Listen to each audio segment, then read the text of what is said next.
Então a gente falou aí, né, de parceria, de estabelecer um relacionamento com, com o missionário, né? E é muito frequente. Eu tenho parentes que são missionários, tenho amigos que são missionários, e uma coisa muito frequente que a gente ouve é relatos de que eles se sentem abandonados, muitas vezes por suas comunidades locais, ah, ao serem enviados para o campo, né, com a responsabilidade até sendo transferida para as organizações missionárias pelas quais eles passam a pertencer. Muitos deles expressam falta de envolvimento ativo da igreja local em seu cuidado e até no pastoreio. Muitos sentem a necessidade de serem pastoreados. Diante dessa realidade, como é que a igreja local pode suprir amplamente essa necessidade dos missionários enviados? Qual é a responsabilidade final da igreja local em relação ao bem-estar e apoio integral desses missionários, que vai além do aspecto financeiro, garantindo sustento e apoiando? Como é que a gente pode estabelecer essa relação a fim de que eles realmente se sintam pastoreados, suportados, né, e apoiados pela igreja local? A gente não faz isso. Porque essa amplitude toda, só o bom pastor pode fazer. Né? Então a gente não cria essa falsa expectativa de que a igreja local ela vai amplamente abraçar, apoiar, cuidar, guardar todo o tempo, toda hora, tal, etc.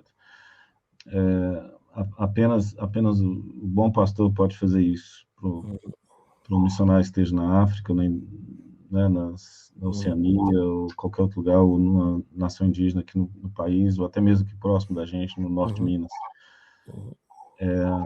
Agora, nós temos um compromisso sério com essa pessoa, dizer, olha, naquilo que Deus colocar nas nossas mãos, será colocado nas suas mãos. Seja a nossa oração, o nosso amor, né?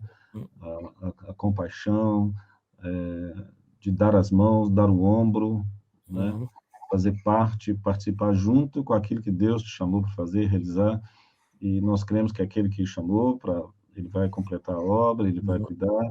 Então, nós não geramos uma falsa expectativa de que nós estamos segurando a ponta da corda aqui, você pode ir que nós estamos aqui segurando. Nós já vimos tanto exemplo disso, né? Agora, como chamaram lá fora de ver, a igreja cortou a corda tem muito tempo, eles só não tinham percebido, né? Então, esse diálogo franco, esse relacionamento franco, honesto, autêntico, né? Precisa deixar bem claro as bases do que nós estamos assumindo com você, né?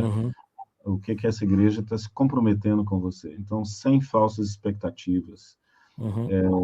Especialmente no nosso contexto presbiteriano, o conselho, o pastor, às vezes pode mudar de um ano para o outro, às vezes o conselho fica, são reeleitos outros presbíteros, os nossos orçamentos são feitos anualmente, né, em termos financeiros, então a gente não cria expectativa, olha, pode ir que nós vamos segurar, vai firme, né?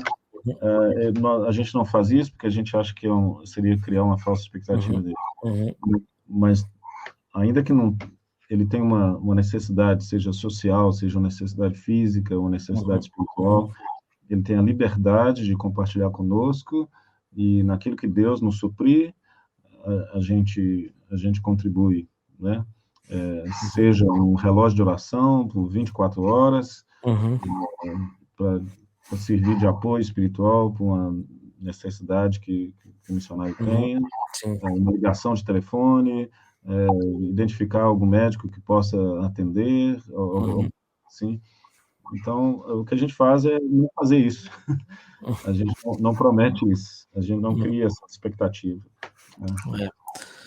É importante você dizer isso, né? E uma vez eu conversei sobre isso com um missionário e ele me relatou essa falta, muitas vezes, de vínculo com a igreja local. E uma pergunta que eu fiz para ele é: quem é o seu pastor, né? E ele me respondeu, falou: meu pastor é o fulano. Falei assim, então procure-o, independente de onde ele estiver, se ele está em Campinas, São Paulo, Rio, se você o considera ele como seu pastor, vá conversar com ele, né, a fim de que você seja pastoreado, né. É interessante, é isso mesmo.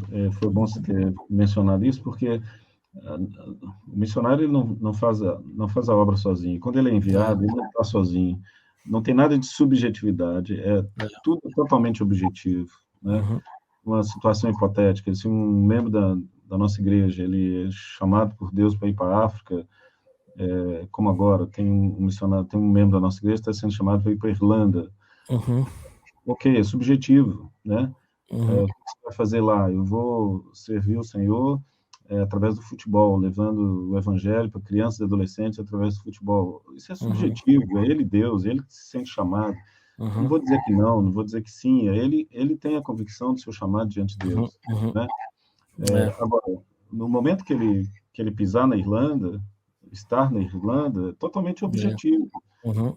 Qual cidade você vai morar, em que casa você vai alugar, que tipo de comida que você vai comer, quantas horas você vai se dedicar a esse ministério, quanto vai custar, quem vai pagar a conta, né? E com Sim. relação à sua esposa e suas filhas, e o seguro de saúde, não sei o quê. Então, tudo é objetivo, não tem nada de subjetividade, né? Então, a gente ajuda o missionário a entender que no envio ele não está sozinho, e a gente recomenda você montar um pequeno grupo de oração por você, de intercessão. Não pode ser um grupo muito grande, um grupo pequeno, para que esteja intercedendo por você continuamente, regularmente, participando junto com você. Essa é a recomendação que eu dou para as pessoas, né? E você não está sozinho, né? Você não pode estar sozinho. Sim. Então, considere, hoje nós temos a internet, tem vídeo, né? Então, está muito fácil da gente manter essa relação. Agora, depende muito do missionário também, né? Dele participar a vida dele no campo com a liderança da igreja. Sim. Então, em alguns casos também isso não acontece. São uma mão de duas vias, né? A igreja Exatamente. local participa, mas ele também se conecta com a igreja. É isso que eu volto a dizer do relacionamento, do diálogo. É uma avenida, mão dupla, né? Exato.